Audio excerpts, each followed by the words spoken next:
The next shape we'll be talking about are cylinders, the nicer and friendlier cousin of cones. So a cylinder kind of just looks like a tube, I'm almost going to say, since it has a circle on the bottom, an equal circle at the top, connecting lengths like that.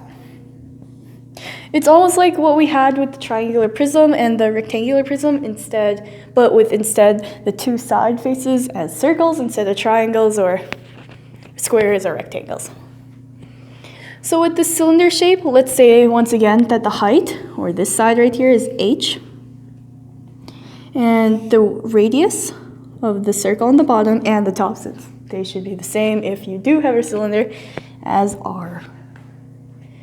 And this one's a lot more simple, but once again, like before, let's find the surface area by analyzing the different faces and summing them all up. So right away we'll notice that you have two circular faces of equal area on the bottom and top of this cylinder.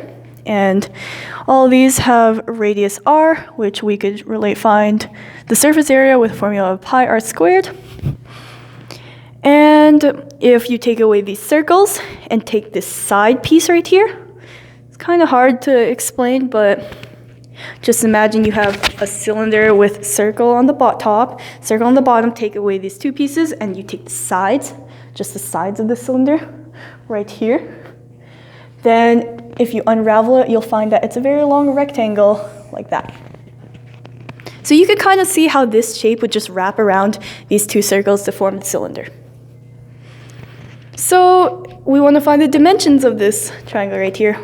Very simply, this right here would be the h, but we need to find this side right here. So think back to what I just told you, that this shape would have to wrap perfectly around the entire radius of this surface area, around the perimeter of the circle.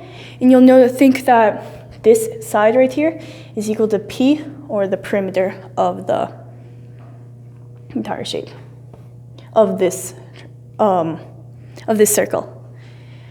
The perimeter of a circle is equal to 2 pi r, and yeah, if we were to simplify this entire thing, what we have so far, we'll find the surface area of this of this cylinder is equal to 2 times the surface area of the circles, which is pi r squared, so 2 pi r squared, plus h times the perimeter of the circles in the bottom, which is 2 pi r, so h times 2 pi r. Simplify this a little further, and we could take out the 2 pi r from both sides.